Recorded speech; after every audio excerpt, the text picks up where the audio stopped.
Assalomu alaykum ekran oldidagi barliq ko'rurmanlar. Hammalarning hozirgi vaqti xeyirlik bo'lsin.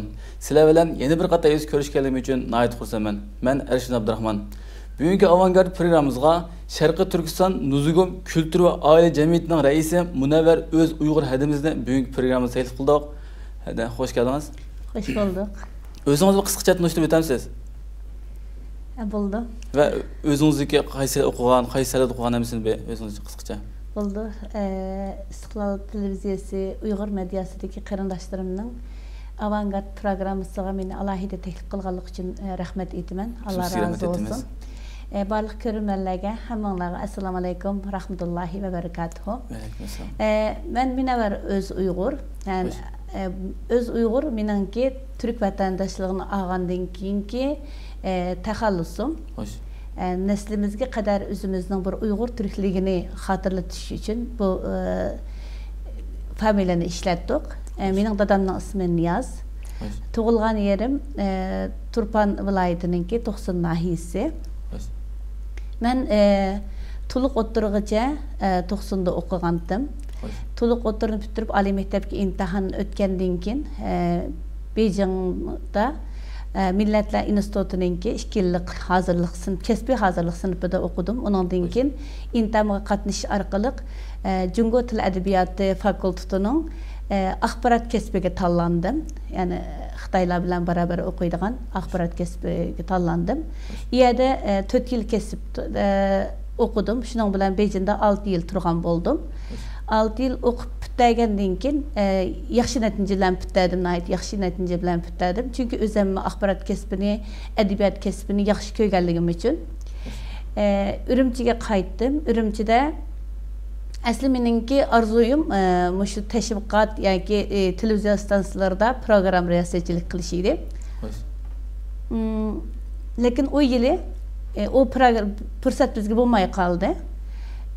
Shuning bilan men Abdumrayliq yer boshqarish idorasininki Yer Zimin gazet jurnalining muxbirlik xizmatiga kirdim. Bu bir yaxshi fursat bo'ldi.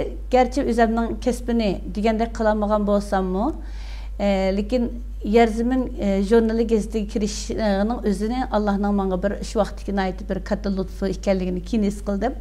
Chunki biz her birimizga özümüzün şu güzel vatani Sharqiy Turkistonning hamma yerini ko'rish fursati bo'lmaydi. Ama Yer Zimin gazetinin muxbiri bo'lish sifatim bilan men bizning mamlakatimizning eng shimal Altay tog'laridan, Altay Qozog'istonning chegarasidan tortib toki Hindistonga yaqin bo'lgan shu qag'iliqdagi tog'largacha berish imkonim bo'ldi. Xotanning eng keng chetlaridagi Chiriya, Niya yezilarigacha berish fursatim bo'ldi. Bu muxbirlik aylanish vaqtim 3 yil atrofida bo'ldi. Sharqiy Turkiston aylanib chiqdingiz. Sharqiy Turkistonning hamma yerini ko'rgan bo'ldim. Onun aldida men praktikamni Urumchi kechlik gazetida qilgandim. Yerda muxbirlik qilgandim. Ondan keyin bu muxbirlik qilish jarayonida bizning vatanning ham yeriga bora oladigan muxbirlik kinishkisiga ega bo'ldim. Shuning bilan har qanday bir siyosiy organ bo'lsin, yuqori darajalik organlar bo'lsin, ziyorat qilish nimam bo'ldi. Men Yer Zimin gazetining jurnalining ham Uyg'urcha ham Xitoycha muharrirligini qilish bilan billa yeni Şinjan gazetidaymiz aynı vaqtdagi matbuotlarda, Urumchi gazetidaymiz matbuotlarda tarım jurnalı bo'lsin, masalan yoshlar jurnali bo'lsin, Şinjan Medeniyetideydi, Medeniyet jurnalı bo'lsin, ya şunun o'xshash Şinjan iqtisod gazeti, qonun gazetelarida davomli hatto Qashqar gazetida o'zimning she'rlarim, obzorlarimni e'lon qilib mandim. O qisqa bir mezgil ichida aytib ko'zga ko'ringan bir obzorchi bo'lib mandim. Hem nurg'un qatim mendan ilg'or muxbir bo'lib saylanib mukofotlangan bo'ldim. Lekin mening shu xizmat jarayonida, ya'ni ichimdan burundan oilamdan kelib chiqqan yuqori darajadagi bir milliyetchilik tuyg'usi bor. Ya'ni Türkçe desek aşırı değil, haqiqiy aşırı derecede yani bir xil milliyetçilik tuyg'um bor. Xitoylarga nisbatan bir naytı qattiq bir o'chmanligim, ularga nisbatan bir qarshilik tuyg'um bor. Mening Beijingda xizmat qilish fursatim bor turibmi, Urumchiga qaytib kelishimning sababi shu edi, ya'ni vatanga berib men Uyg'urlarni o'zimdoshlarni nisbatan Uyg'urlarni dunyoga tanitaman deydigan. Chunki Ben davamlı Beyjing'de turgan vaqtimda naytı çoğun yuqur derecedeki orlarda işlegenlerinin kızları bilen bir yatakta yatkandım. Yani ular aytganda sen o kadar özüңni nim qilsa deydi. Hech kimni özüңge tan qilmaysa, bizning ko'zing kelmaysa, sening Şinjanni, sen Uyg'urlarni tunutadigan nimanglar bor masalan deganda bek g'ururimga tekkandi. Biz sizlar to'g'ri hech qanday bir kitob o'qimadik, tarix to'g'ri o'qimadik. Sizlar o'zinglarning madaniyatini, o'zinglarning shu klassik edebiyatinglar bo'lsin, bizga tunutgan bir materialinglar yo'q yani. Deganda ben qarab turinglar, men sizlarga Uyghur milletinin qandaq millet ekanligini sizlarga emas, dunyoga tunutaman degan bir nimam botdi. Ama Ürümchiga kelgandan shuni his qildim. Balkim nurg'un insonlar his qilmagan bo'lishi mumkin yoki his qilgan bo'lishi mumkin. Ajoyib bir besim ostida yashayotganligimizni, butun yuqori o'rinlarda ishlayotgan Uyg'urlarning faqatla bir latqonchaq o'rnida ekanligini nim qildim. Men ishlagan o'rinda bir ministerdir yuqori darajalik o'rinda 400 dan ortiq odam botdi. Uning ichida butun shu Abnum rayonining cho'ng boshliqlarining ballari botdi. Yani Kazak, Mongol, Uyghur, Kazaklardan, onlardan bolsun, şu çoğun başlıklarının balları battı. Bana dedi ki siz kimden, kaysı valinin kızı, siz kaysı başlığının kızı deydi.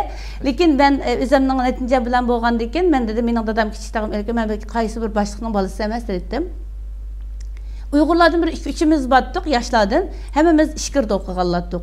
Yani, şu jarayonda biz nayti bir yaxshi mukofotlar deb meni zaten ulgi qilib voy qara deb Uyg'urlarga bu qara sizlarning minavar bunda ishlaydi onda deb maqtagandi. Ammo men bu haq izlash jarayonida bo'libmi vatanimizning shimolidan janubigacha butun yani aylanish jarayonida bu zulmni ko'rib yetdim. Kunduzlari xizmat vaqtimda normal xizmat qilgan bo'lsam, xizmatning boshqa vaqtlarimda oqshomlari yoki bo'sh shanba-yakshanbadagi ziyorat vaqtlarimda keng xalq ommasining ichiga kirdim. Şu anın özüde yıldız kıldım ki insanların içi dertki toşap ketken. Ben kündüzü muhbirlik kılıp ziyaretki bağın vaxtımda insanlar korkup bir nersi diyemeydi.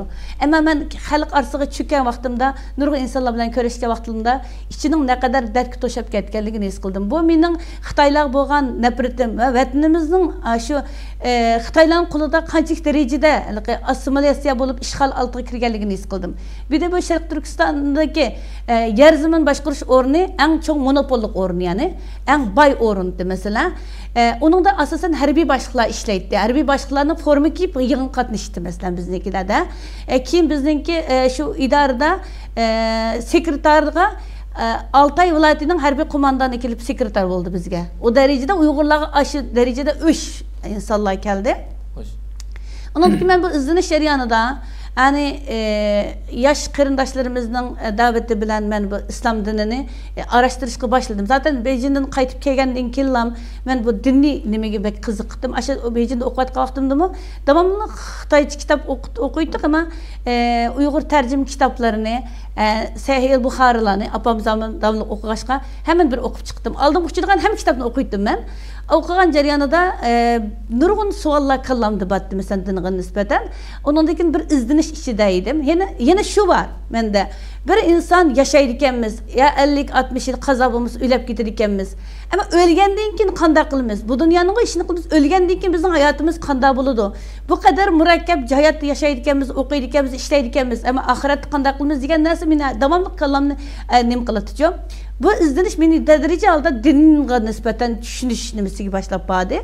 Ondan keyin men qarindoshlarımdanki nimasi bilan vesile bo'lishi bilan men islom diniga resmiy bir yüzlengen buldum, bir iki katım davet anladım ve ondan keyin mening hayatım tamamen ne oldu? Bizning aşağıdaki, bizning ecdatlarımızın hayatı bolsun, bizning dinni hayatımız bolsun, yoki hammasini bağlab kelgan chaqda men o'zimni yani tamamen bir g'aflat ichida qolganligimni, faqat milliyetçi tuyg'um bor, lekin Alloh subhanahu taolaning bizga ato qilgan in'omlari, bizga buyurgan buyruqlarini bilmay yashaganligim uchun men kech-kechlab beshimni sajdaga qo'yib yig'lab ketgan vaqtlarim bordi. Uning bilan men hemen yani aradan uzun ötmey yağlık çektim. Tamam, ideya jihatga o'zgarishim boshqa, ama yağlık çekişim bilan tamamen qarshi tarafga bir jang e'lon qilgan bo'ldim. Bunun bilan idarada bo'lsin, har yerda bo'lsin eng yaxshi ishlagan minavvar, eng eski minavvarga aylandi. Bu şekilde mücadelede bir 2 yıl işledim ama arkamda devamlı tekşürgüçler battı, telefonum tekşürletti, kim bilen alıştım bula oldu. Bu jarayonda men nurg'un qarindoshlarimiz bilan kechalar qochib yurib Qur'on o'qishni o'rgandik, diniy kitoblarni o'qidik. Xotan Qashqarlardagi ulamolarımızın qo'l yozma kitoblarini, asosan diniy bir musulmon o'qishi kerak bo'lgan aqida kitoblarining hammasini tugatdik, tafsir darslar oldik.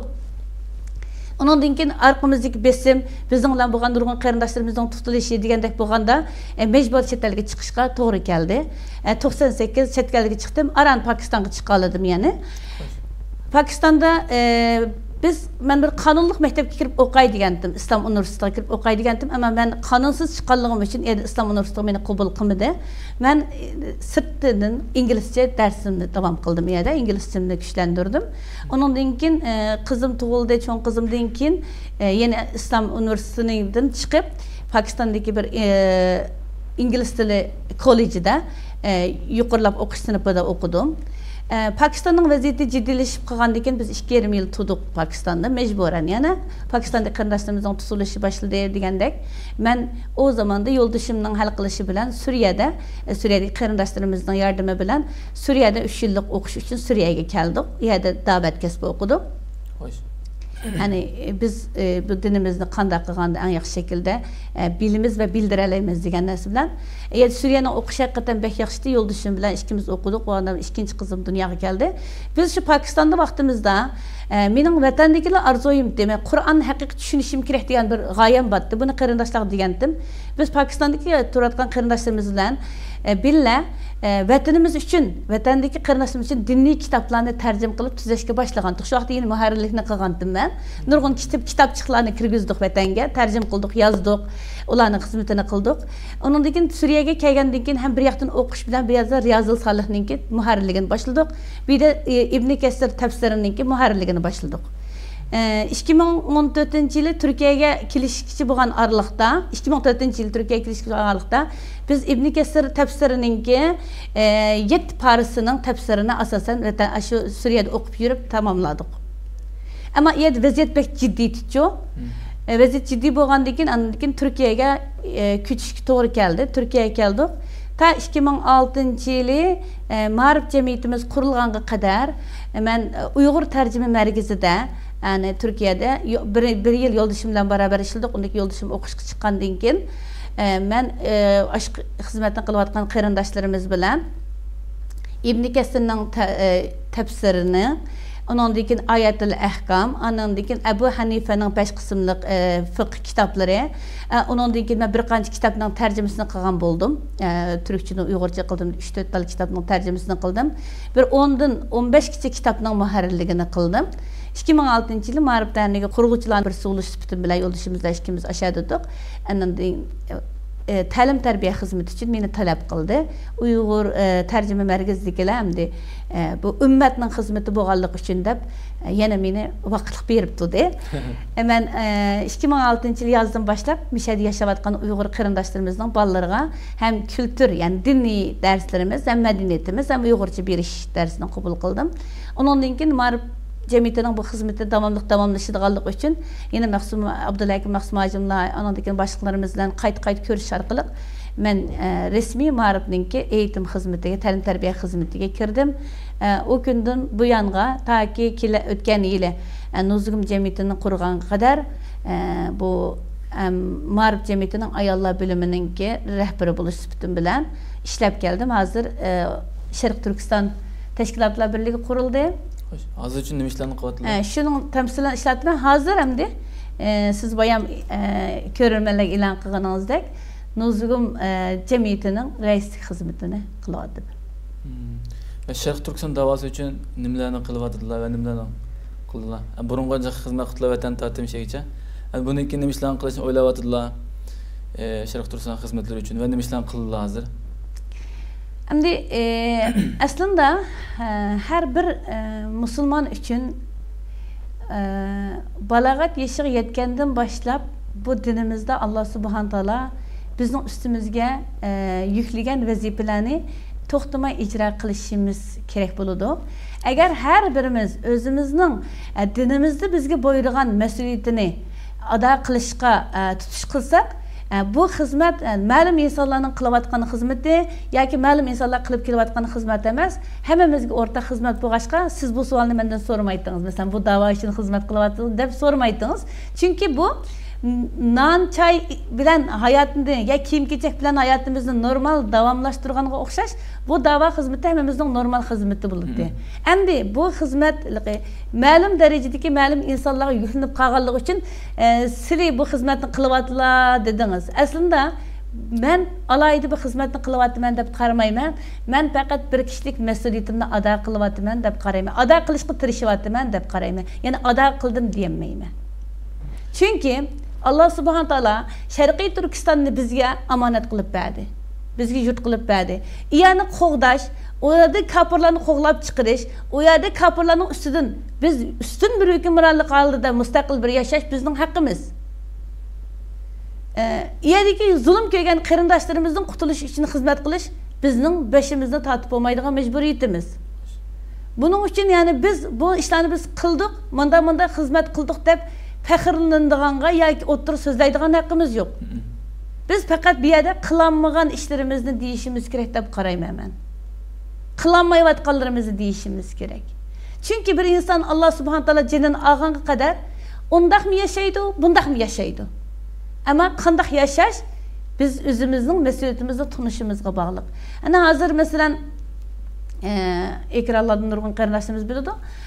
Yani anladı. Nuzugum xizmetini qilyapmiz. Mesela yetimlar xizmetini qilamiz. Bizning qo'limizdan elayotgan tilimizni elayotgan bo'lsa, tilimizni qayta qutuldirish uchun biz ana Tanur kursini qurdik. Mukammal bir şekilde Uyg'ur tili kursini qurdik. Ayollarimizni ta'lim tarbiya elish, diniy ta'lim tarbiya elish imkoniyatini qo'ldan olganlik uchun biz ayollarimizni yetishtirishga tirishyapmiz. Bolalarimizni yetim qo'yganlik uchun bolalarga ega chiqishga tirishyapmiz. Biz Xitoy bizning qo'limizdan nima olmoqchi bo'lgan bo'lsa, biz shuni qo'limizda tutib turish bilan shuni davom qildirishga tirishyapmiz. Buning uchun bir xizmat qilish derken alayda to'hfa emas, majburiyatimizni ado qilyapmiz deb javob bersam to'g'ri bo'ldi deb qarayman. Alloh razı olsun. Cümlemizden inşallah. Bundan keyingi planlarini bir devetken bo'lsa.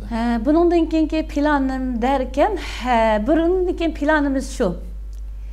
Hazırki dava ne Şarkı Türkistan'daki bu haq dava hizmetimizni yükseldiriş yolunda qayerda qanday xizmat bizga ehtiyojlik bo'lsa, aldı bilan shuningga tayyor ekanligimizni bildiramiz ve biz faqat hozirgi mezgildagi kamplarda tutayotgan qarindoshlarimizni qutuldirish yoki vatanimizdagi zulmni ko'tarib o'tishlar emas.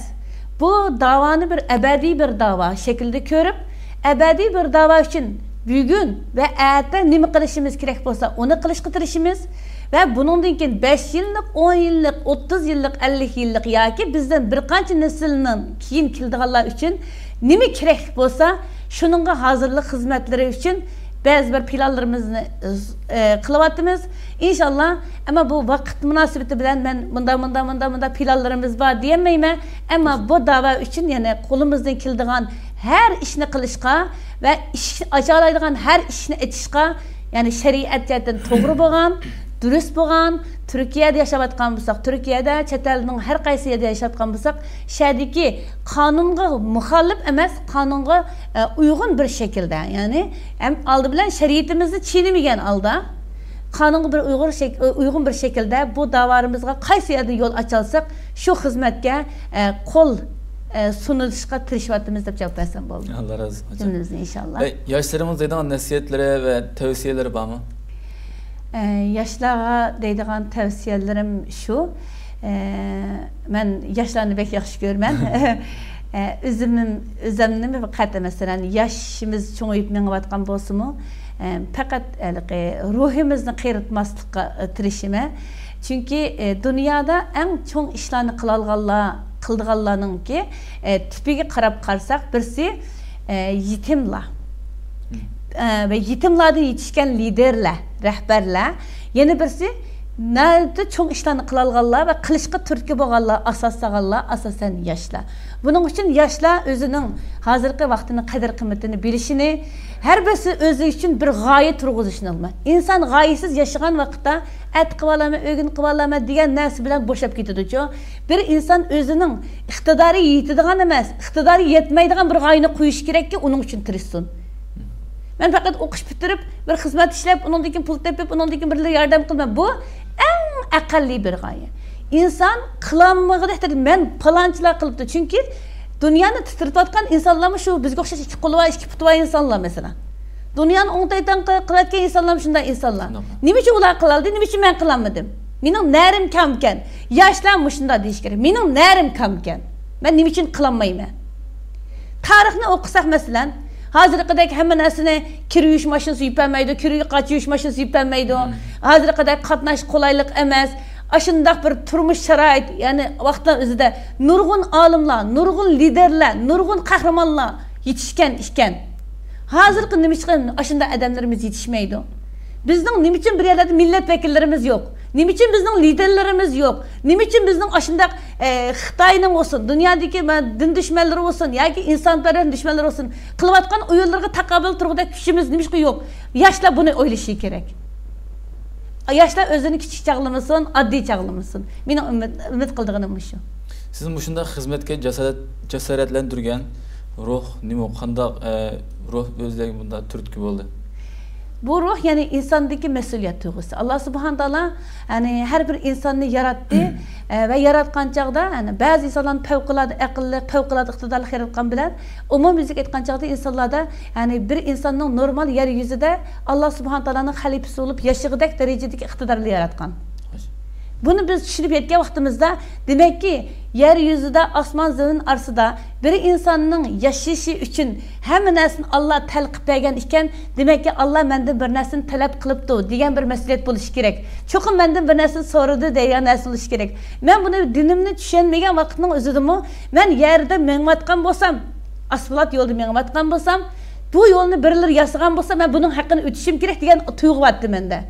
Ben bir qaçıda tamaq yegen bolsam, muşu qaçını işlep çıkargacha, ben pulga setip alıp yeymen onu. Lekin muşu qaçını işlep çıkargan birilerinin emgeki barken, men bunun hakkını ötüşüm gerek deydigan bir tuygu batdı. Menimçe insanni davamlıq algı ilgileşki türtki kıldıgan narsa insanның mesuliyet tuygusu ve hesap beriş tuygusu. En akalisi doktorxanaga kirsanız, nefes yetişmese sizge oksigen berdi, oksigen pulga berdi. Biz 24 saat nefes alamiz, hiç kim bizden pul ver demeydi. Ama bunu bergen Allah kesinlikle bizden bir narsadan ümit kıldığını enik. Yani meyde dinni düşensin de düşenmesin her insan, her işletken narsının, her ağan nefesinin, her yiyen narsının hemmisinin bir hesabı balığını biliş gerek. Bu buğancakda bu ruh işke amel özlüğüden kilidi. Bence meningdeki bu ruhmu şu mesuliyet duygusu dep qarayman. Özeye rahmet ede. Sizlarga rahmat. İnşallah şu qilmoqchi bo'lgan pillalar Allah taolo yetkazsin. Amin inşallah. Ve o'zingizning programmamga qatnashib berganingiz uchun sizga tashakkur etaman. Sizlarning meni programmani alohida chaqirganligingiz uchun men rahmat aytaman. Allah subhanahu taolo bu programmamizni nurg'un qarindoshlarimizga va nurg'un qarindoshlarimizning yaxshiliklarga erishishiga, yaxshilik yo'llar menishiga vesile bo'lsin deb umid qilaman. Assalomu alaykum, rahmatullohi va barakatuh. Bugungi programmamiz mishacha bo'ldi. Kelar qismli programmaga kecha o'zinglarni asranglar, omon bo'linglar.